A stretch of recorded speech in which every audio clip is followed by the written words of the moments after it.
¿Cómo solucionar el sobrecalentamiento de tu portátil rápidamente y fácil? Paso 1. Reconoce señales de sobrecalentamiento como ventilador ruidoso y apagones repentinos. Paso 2. Limpia las rejillas de ventilación para mejorar el flujo de aire y evitar el calor excesivo. Paso 3. Utiliza el portátil sobre superficies duras y planas para evitar obstruir la ventilación.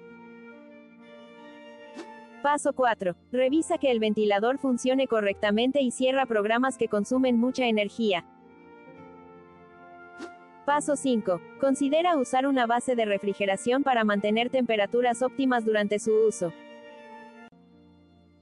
Suscríbete para más consejos útiles sobre tecnología y mantenimiento. ¿Cómo solucionar el sobrecalentamiento de tu portátil rápidamente?